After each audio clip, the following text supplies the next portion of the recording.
Hello. So complex number chapter continue करते हैं। तो हम लोग डेफिनेशंस पढ़ रहे थे। तो सेकंड है कॉन्जुगेट। कॉन्जुगेट में इसको लिखते हैं CONJ। कॉन्जुगेट का क्या मतलब है? तो कोई कॉम्प्लेक्स नंबर दे रखा है a प्लस आयोटा बी, तो इसको लिखते हैं कैसे? Conjugate of z। और कैसे लिखते हैं? z बार। तो जनरली हम लोग z बार से ही लिखेंगे, इजी जाता है। तो कॉन्जुगेट ऑफ z क्या होता है? आयोटा की जगह माइनस आयोटा रख दो, आयोटा की जगह माइनस आयोटा रख दो। सो आयोटा की जगह माइनस आयोटा रख दो। नेक्स्ट है रिमार्क। तो फर्स्ट पॉइंट कि कॉम्प्लेक्स नंबर z बार माइनस z बार की लोकेशन क्या होगी? तो चलो देखते हैं। तो z मैंने एक कॉम्प्लेक्स नंबर मान लिया, तो वो कहीं यहाँ पर है, तो इसका मतलब a कॉमा बी। तो z बार क्या होगा?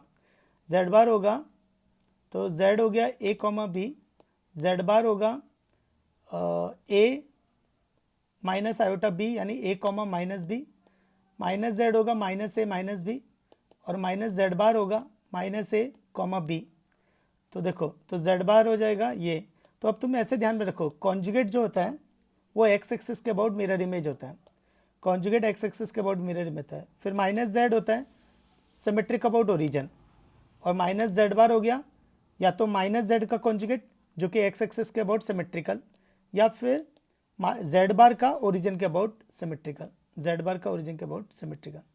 नेक्स्ट, अगर इन चारों को ज्वाइन करें, तो अगर इन चारों को ज्वाइन करें तो ये वर्टाइसेस ऑफ, अब वर्टाइसेस ऑफ व्हाट देखो, ये लेंथ हो जाएगी 2a, ये लेंथ हो जाएगा 2b, तो वर्टाइसेस ऑफ रेक्टेंगल। तो ये चारों पॉइंट कौन होंगे? Vertices of rectangle.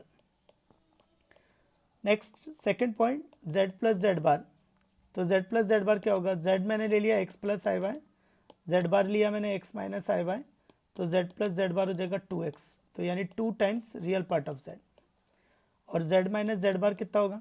तो z माइनस जेड बार होगा 2i y, तो यानी 2 iota imaginary part of z। अब एक चीज़ और ध्यान देना, तो z plus Z bar 2 times real part of z है, which is a purely real number. तो z plus Z bar is a purely real number. अगर z plus Z bar is a complex number then it is a purely real number, और z minus Z bar is also complex number which is a purely imaginary. तो z minus Z bar is a purely imaginary complex number. Next है third, z plus Z बार अगर zero हो गया तो इसका क्या मतलब है? तो z प्लस जेड बार अगर जीरो हो गया तो इसका मतलब हो जाएगा कि 2x जीरो हो जाएगा। इसका मतलब है कि real part of z zero हो जाएगा, और real part of z zero हो गया तो z प्योरली इमेजिनरी हो जाएगा, क्योंकि उसका आयोटा b बचेगा बस। तो z will be purely imaginary. तो अगर z plus Z bar zero है, नेक्स्ट तो z minus Z bar equal to zero, तो यानी 2 iota y equal to zero, इसका मतलब imaginary part of z equal to zero. तो z क्या हो जाएगा? Purely real. तो कभी भी तुम्हें अगर प्योरली रियल प्रूफ करना है तो z equal to Z bar, और प्योरली इमेजिनरी प्रूफ करना है तो z equal to minus Z bar. Fourth point बहुत इंपॉर्टेंट है, it's very very important, star mark. तो z Z bar equal to, तो z जेड बार कितना होगा? तो z हो गया x प्लस आई वाई, जेड बार हो गया x माइनस आई वाई, तो इसको एक्सपैंड करेंगे तो ये आएगा X square plus Y square which is mod Z square. तो ये मॉड जेड स्क्वायर। तो एक्चुअली ये इंपॉर्टेंट क्यों है? क्योंकि मॉडुलस जो होता है वो कॉम्प्लेक्स नंबर में कन्वर्ट करता है। तो मॉडुलस जो है वो कॉम्प्लेक्स नंबर में कन्वर्ट हो जाता है, तो इसलिए ये इंपॉर्टेंट है। फिर फिफ्थ नहीं है, थर्ड डेफिनेशन। तो थर्ड डेफिनेशन, तो हम लोग डेफिनेशन पढ़ रहे थे। तो फर्स्ट हमने पढ़ी मॉडुलस, सेकंड कॉन्जुगेट, थर्ड है आर्गुमेंट। आर्गुमेंट बहुत कंफ्यूजिंग है, ये स्टूडेंट्स को मिस्टेक कराता है। तो आर्गुमेंट थोड़ा मिस्टेक कराता है। तो आर्गुमेंट ऑफ जेड क्या होता है? A R G of Z करके लिखते हैं इसको। आर्गुमेंट ऑफ जेड को A R G of Z करके लिखते हैं। तो ये क्या होता है? Angle made by OP, angle made by OP with positive real axis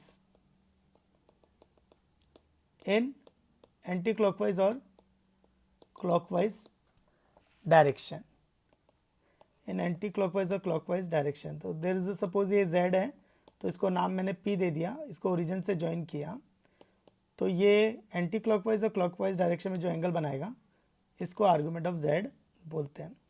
और उसमें 2n पाई ऐड कर दो, तो उसमें आर्गुमेंट उसमें 2n पाई ऐड कर दो। तो जैसे फॉर एग्जांपल कि z लिया मैंने 1 प्लस आयोटा, तो कॉम्प्लेक्स नंबर हो जाएगा 1,1, तो ये थीटा कितना हो जाएगा π/4, तो आर्गुमेंट ऑफ z कितना हो गया π/4। लेकिन 2n पाई का रोटेशन लगा के भी वापस आ सकता है, और ये एंटी क्लॉकवाइज डायरेक्शन में, और क्लॉकवाइज डायरेक्शन में क्या होगा -7 π/4 प्लस 2n पाई, तो -7 π/4 प्लस 2n पाई। नेक्स्ट, इसको कुछ लोग कैसे निकालते हैं, अभी कुछ लोग क्या करते हैं, इसको इस तरह से ऑब्जर्व करते हैं कि मान लो there is a z x plus I y, तो ये कॉम्प्लेक्स नंबर को यहाँ लोकेट किया x, y, तो ये हो गया x, ये हो गया y, तो ये थीटा अपने को चाहिए, तो tan theta equal to y/x, so theta equal to tan inverse y/x, इस तरह से। पर इसमें एक मिस्टेक है। अब देखो मिस्टेक क्या है कि अगर suppose complex number second quadrant में है तो एंगल ऑप्ट्यूज होगा, पर tan इनवर्स y/x जो होता है थीटा, ये -π/2 से π/2 होता है, तो ये कभी थर्ड क्वाड्रेंट और सेकंड क्वाड्रेंट के एंगल्स तो बता ही नहीं पाएगा, क्योंकि tan इनवर्स की रेंज तो -π/2 से π/2 होती है, पर जबकि कॉम्प्लेक्स नंबर में आर्गूमेंट तो सेकंड क्वाड्रेंट और थर्ड क्वाड्रेंट में भी हो सकता है, तो वो तो कभी मिलेगा ही नहीं। तो ये क्या हो रहा है ना, एक गलत इंटरप्रिटेशन दे रहा है। इसलिए मैंने बोला कि आर्गूमेंट बहुत रिस्की है, थोड़ा डेंजरस है, तो इसको कैसे हैंडल करेंगे, ठीक है। तो उसका एक तरीका है, तुम्हें साथ में उसकी लोकेशन भी देखनी होगी कॉम्प्लेक्स नंबर की। तो सपोज ये कोई कॉम्प्लेक्स नंबर है x, y, तो ये तो थीटा हो जाएगा tan inverse mod y upon mod x। Mod y upon mod x क्यों लिया कि x और y नेगेटिव पॉजिटिव कुछ भी हो सकता है, तो theta equal to mod y tan inverse mod y upon mod x, so theta is equal to tan inverse mod y upon mod x। तो क्या करना है, अगर कॉम्प्लेक्स नंबर फर्स्ट क्वाड्रेंट में है, अगर कॉम्प्लेक्स नंबर फर्स्ट क्वाड्रेंट में है, तो अगर suppose complex number first quadrant में है, तो थीटा अपना कितना आ गया था tan inverse mod y upon mod x। तो अगर फर्स्ट क्वाड्रेंट में है तो थीटा प्लस 2n पाई कर दो, वही तुम्हारा आर्गुमेंट होगा। और कॉम्प्लेक्स नंबर अगर फोर्थ क्वाड्रेंट में है तो minus theta will be argument, और कॉम्प्लेक्स नंबर अगर सेकंड क्वाड्रेंट में है तो pi minus theta is argument, और कॉम्प्लेक्स नंबर अगर थर्ड क्वाड्रेंट में है तो minus pi plus theta is a argument, और इसमें प्लस 2n पाई कर दो, वो तुम्हारा आंसर हो जाएगा। तो कॉम्प्लेक्स नंबर अगर फर्स्ट में है तो थीटा, फोर्थ में है तो माइनस थीटा, सेकेंड में है तो पाई माइनस थीटा, और अगर थर्ड क्वाड्रेंट में तो माइनस पाई प्लस थीटा। ये कहीं से आया है, एम्पलीट्यूड वाले फंक्शन की डेफिनेशन से आया है ये। तो इसमें प्लस 2n पाई कर दो तो वो तुम्हारा जनरल आर्गुमेंट हो जाएगा, तो वो आर्गुमेंट हो जाएगा। तो ये कहाँ से आया है वो अपन देखेंगे, ये एम्पलीट्यूड से आया है एक्चुअली, लेकिन अभी इतना किया तो भी चलेगा। बस ये वैल्यू निकालो, theta equal to tan inverse mod y upon mod x, complex number की लोकेशन देखो, और फिर उसमें 2n पाई ऐड कर दो।